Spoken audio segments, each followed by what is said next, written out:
여러분, 오늘도 사무실에서 뒷목 잡으셨죠? 아니, 저 대리는 왜 저럴까? 우리 부장님은 도대체 왜 저런 말씀을 하실까? 하루에도 수십 번씩 퇴사 욕구 참으시는 것 다 알고 있습니다. 말귀는 못 알아듣고 했던 실수도 반복하고 소통은커녕 벽 보고 얘기하는 것 같은 그 답답함. 소위 말하는 센스라고는 눈 씻고 찾아봐도 없는 그런 동료들 말입니다. 결국 참다 못해 폭발하죠. 아니, 도대체 몇 번을 말해야 합니까? 쌓여가는 야근 서류와 상명하복식 강요 속에서 우리의 멘탈은 이미 가루가 되어버렸습니다. 그런데 말이죠.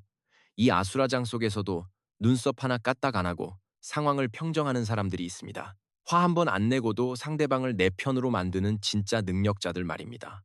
왜 그들은 화를 내지 않을까요? 그들은 도대체 무엇을 알고 있는 걸까요? 오늘 직급을 떼고도 존경받는 인간력의 비밀, 지금 바로 공개합니다.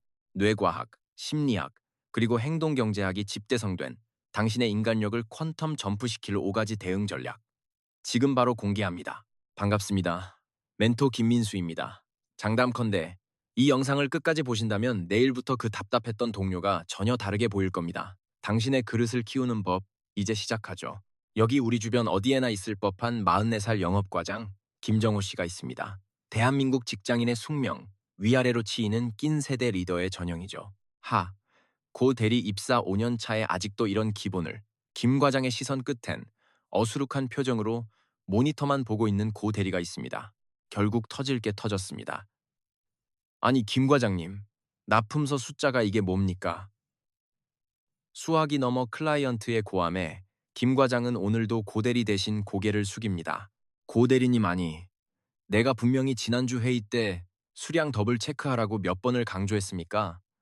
납기 기한이 코앞인데 이 기본을 놓치면 어떡해요? 거래처 부장님 소리가 여기까지 들리잖아요. 죄송합니다.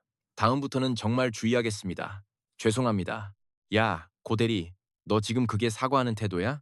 주의하겠다는 말만 지금 1년째잖아. 너 하나 때문에 우리 팀 고과 다 날아가게 생겼는데 정신 안 차려? 솔직히 말하면 최 대리 마음이 내 마음이다. 나도 가슴속에선 고함을 수천 번도 더 질렀으니까. 아, 정말 미쳐버리겠네. 이게 진짜 소통이 안 되는 벽이랑 일하는 기분이라니까. 살벌한 사내 분위기를 한순간에 녹여버리는 존재가 있습니다. 입사 30년, 산전수전 다 겪으면서도 단 한 번도 버럭한 적 없는 우리 팀의 정신적 지주, 박 부장님이죠. 그런 박 부장님마저 시험에 들게 한 사건이 터집니다. 고 대리가 제안서 금액의 0을 하나 빼먹은 거죠. 무려 1천만 원의 오차. 이건 실수가 아니라 재앙입니다. 김 과장은 이제 우린 끝이야 라며 머리를 감싸 쥐었고 최 대리는 이건 답이 없다며 자리를 박차고 나갔습니다. 사무실은 그야말로 초상집 분위기였죠. 구두굽 소리만 울리는 숨 막히는 정적 속에서 박 부장님이 천천히 고 대리의 자리로 향합니다. 모두가 숨을 죽이고 그 뒷모습을 지켜봤죠. 고 대리, 많이 놀랐지? 자, 여기 따뜻한 차 한 잔 마시고 나랑 잠깐 옥상에서 바람 좀 쐬고 올까? 박 이사님과 회의실로 들어간 지 단 10분. 그런데 문을 열고 나오는 고 대리의 표정이 180도 달라졌습니다. 죽을 상을 하고 들어갔던 사람이 마치 구원이라도 받은 듯 눈빛에 생기가 돕니다. 김 과장은 자신의 눈을 의심했습니다. 아니, 수십억짜리 실수를 했는데 어떻게 저런 표정이 나오지? 대체 안에서 무슨 마법을 부린 거야? 도저히 상식적으로 이해가 가지 않았죠. 인간력을 폭발시키는 첫 번째 기술. 화를 내면 상대의 뇌는 멈춘다는 사실을 기억하십시오. 심리학에서는 이를 편도체 하이제킹이라 부릅니다. 반갑습니다. 멘토 김민수입니다.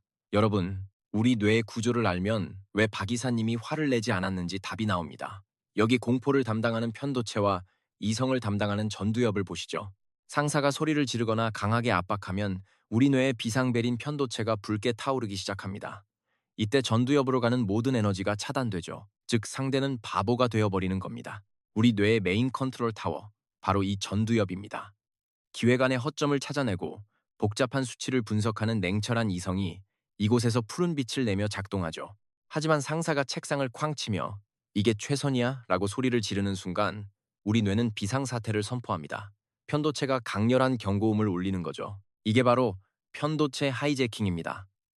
시뻘건 감정의 파도가 이성의 푸른 빛을 완전히 덮어버리며 뇌의 사고 기능을 순식간에 마비시켜버리는 현상이죠. 최 대리의 고함을 듣는 고 대리의 뇌는 이제 업무 해결 모드가 아닙니다. 오직 이 공포에서 어떻게 도망칠까라는 생존 본능에만 갇히게 됩니다. 분노는 결코 문제를 해결하지 못합니다. 팀원을 일시적인 바보로 만들어 문제를 영구히 박제할 뿐이라는 사실을 잊지 마십시오. 자, 이제 두 번째 필살기 들어갑니다. 이름하여 무능해 보이는 사람의 진짜 동기를 파악하라. 바로 매슬로우의 욕구 5단계 이론입니다. 김 과장님은 아마 미칠 노릇일 겁니다. 고 대리는 맨날 야근하고 나름 엉덩이는 무거운데 왜 기본적인 확인도 안 해서 사고를 칠까 하고 말이죠. 그 답답함의 열쇠를 찾기 위해 심리학의 거장 에이브러햄 매슬로우의 피라미드를 소환해 보겠습니다. 가장 밑바닥인 생리적 욕구부터 맨 꼭대기 자아실현의 욕구까지 인간은 아래 단계가 해결되어야만 비로소 다음 단계로 올라갈 수 있습니다. 그런데 여러분, 우리 직장인들에게 가장 중요한 건 바로 이 두 번째 층, 안전의 욕구입니다. 이게 무너지면 고 대리의 뇌는 성장을 멈춥니다. 고 대리의 하루는 출근과 동시에 살얼음판입니다. 오늘 부장님 기분은 어떠실까? 또 한 소리 들으면 어쩌지? 이런 공포가 머릿속을 꽉 채우고 있죠. 불안에 잠식된 뇌는 효율을 낼 수 없습니다. 꼼꼼한 확인보다는 어떻게 실수를 숨길까? 오늘 하루만 어떻게든 버티자는 생존 모드의 모든 에너지를 소진해버리기 때문입니다. 이때 박 부장이 다가와 묻습니다. 고 대리, 요즘 많이 힘들어 보이네. 혹시 내가 모르는 곤란한 일이라도 있어? 이 짧은 질문 하나가 심리적 안전기지를 만듭니다. 안전의 욕구가 충족되는 순간 고 대리의 뇌는 비로소 정상 가동됩니다. 실수를 자발적으로 보고하고 더 나은 대안을 고민하는 진짜 실력이 나오기 시작하는 거죠. 인간력을 높이는 기술 세 번째. 공감으로 함께 지치지 말고 연민으로 냉철하게 움직여라. 그 차이를 아십니까? 우리 김 과장님들 솔직히 이런 생각 들 때 있죠? 아니, 저 무능한 부하 직원 뒤치다꺼리 하다간 내 에너지부터 탈탈 털리겠다. 배려를 사치라고 느끼는 순간 당신의 인간력은 성장을 멈춥니다. 화면을 반으로 나눠보겠습니다. 왼쪽은 우리가 흔히 아는 공감입니다. 상대의 짜증과 고통을 스펀지처럼 내 몸에 그대로 흡수해버리는 상태죠. 이게 왜 위험할까요? 뇌과학 연구에 따르면 단순 공감은 뇌의 통증 네트워크를 활성화합니다. 남의 고통을 내 통증으로 착각하니 리더가 먼저 번아웃에 빠져나가 떨어지는 겁니다. 하지만 우측의 컴패션, 즉 연민은 다릅니다. 감정에 매몰되지 않고 저 사람이 왜 힘들까, 내가 뭘 도와줄 수 있을까를 객관적으로 파악하는 이성적인 자비심이죠. 놀랍게도 컴패션은 뇌의 보상 회로를 깨웁니다. 이타적 행동을 할 때 엔도르핀이 돌고 웰빙 지수가 수직 상승하죠. 지치지 않고 팀을 이끄는 힘, 바로 여기서 나옵니다. 아니, 김대리 진짜 왜 저러는 거야? 내가 저번 주에도 똑같은 실수를 지적했는데. 혈압 올라. 도대체 머릿속에 뭐가 든 건지 원. 박 대리가 평소랑 다르게 집중을 못하는군. 집안일에 문제가 있나? 아니면 업무가 너무 과한 건가? 어떻게 하면 이 친구가 다시 페이스를 찾도록 도울 수 있을까? 여러분, 진짜 일 잘하는 리더는 남을 돕는 걸 에너지가 깎이는 일이라고 생각하지 않습니다. 오히려 그 고민의 과정에서 자신의 내면을 더 단단하게 단련하죠. 그게 진짜 인간력의 차이입니다. 그럼 이제 실전으로 들어가 볼까요? 네 번째 기술입니다. 상명하복에 시켜서 하는 일이 아닌 부하 직원이 스스로 움직이게 만드는 자기결정성 이론의 비밀입니다. 심리학의 거장 에드워드 대시와 리처드 라이언은 강조합니다.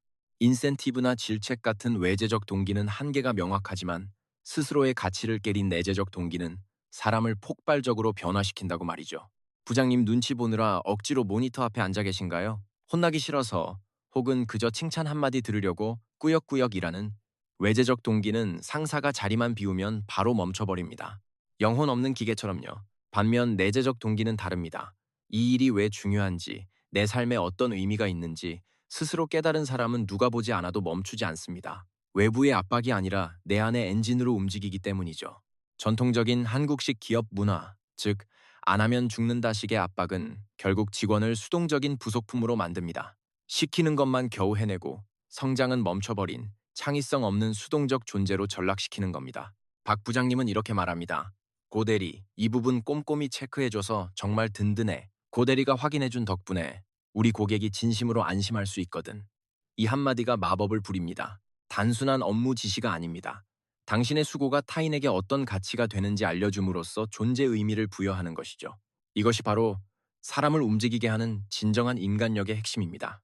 여러분, 리더의 이 한 끗 차이 말습관이 시켜서 겨우 하는 직원을 스스로 몰입하는 프로로 탈바꿈시킵니다. 수직적 위계에 갇힌 한국 조직에서 이것만큼 강력한 무기는 없습니다. 인간력을 폭발시키는 다섯 번째 기술입니다.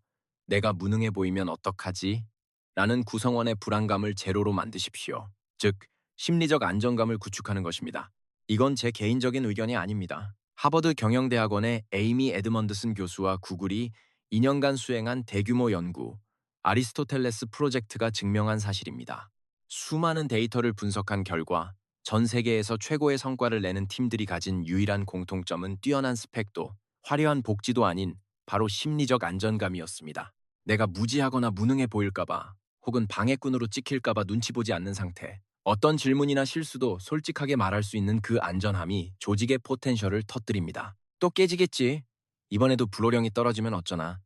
일단은 이 메일 못 본 척 덮어둘까? 아, 진짜 지옥 같다. 고대리, 실수해도 괜찮아. 아니, 오히려 빨리 말해줘서 고마워. 그래야 팀원들 다 같이 머리 맞대고 해결하지. 숨기지 말고 바로 가져와. 그 순간 제 머릿속에서 요란하게 울리던 비상경보가 멈췄습니다. 생존을 위해 곤두세웠던 방어 기제가 풀리고 어떻게 해결할까라는 협력 모드로 뇌가 전환된 거죠. 벌써 반년이 지났네요. 사실 저 김 과장도 처음엔 의심했습니다. 하지만 이제는 저도 박 부장님처럼 동료들에게 안전한 기지가 되어주기로 결심했습니다. 후, 욱하는 마음이 목 끝까지 차오를 때 크게 심호흡을 합니다. 그리고 스스로에게 묻죠. 저 친구는 지금 어떤 욕구 때문에 힘들어하고 있을까? 고대리, 잠깐 이리 좀 와볼래? 아, 화내려는 거 아니니까 긴장 풀고. 이번 보고서 수치 말이야. 어느 단계에서부터 좀 꼬인 것 같아. 언제쯤 발견했는지 솔직하게 들려줄 수 있을까? 사실은 과장님, 매번 확인 절차가 너무 복잡하고 꼬여 있어서 어디서부터 손을 대야 할지 너무 헷갈렸습니다. 물어보고 싶었지만 바쁘신데 방해될까봐 죄송합니다. 22년 직장 생활을 하며 비로소 깨달았습니다. 문제는 고대리의 업무 능력이 아니라 모르는 것을 모른다고 말할 수 없게 만든 이 숨막히는 조직 환경이었다는 사실을요. 그로부터 딱 한 달이 지났습니다. 놀랍게도 고 대리의 실수는 절반 이하로 줄었고 문제가 생겼을 때 저에게 달려오는 속도는 그 어느 때보다 빨라졌죠. 과장님, 이번 하반기 업무 프로세스를 이런 식으로 개선해보면 어떨까요? 지난번 오류를 분석해보니 이 단계만 줄여도 훨씬 효율적일 것 같아서 기획안을 짜봤습니다. 그가 정말 무능했던 게 아니었습니다. 제 강압적인 태도와 수직적인 지시가 그의 능력을 갉아먹고 있었던 거죠. 결국 그를 무능하게 만든 건 바로 저였습니다. 인간력이 높다는 건 대단한 초능력을 가진 게 아닙니다. 오늘 말씀드린 이 5가지 기술을 현장에서 묵묵히 실천하는 것, 그것만으로도 당신은 독보적인 존재가 됩니다. 지금 한번 가슴에 손을 얹고 생각해 보세요. 당신이 직장에서 답답하다며 무능하다고 치부했던 그 사람, 정말 실력이 없는 걸까요? 아니면 당신이 만든 공포 분위기에 위축된 걸까요? 진짜 리더십은 상대를 윽박질러 굴복시키는 게 아닙니다. 싸우지 않고도 마음을 얻고 상대가 가진 잠재력을 폭발시킬 수 있는 안전한 환경을 만드는 것, 그것이 진정한 고수의 인간력입니다. 여러분의 변화와 성장을 진심으로 응원합니다. 오늘 이 영상이 조직 생활의 터닝포인트가 되길 바랍니다. 내용이 도움되셨다면 구독과 좋아요 부탁드립니다.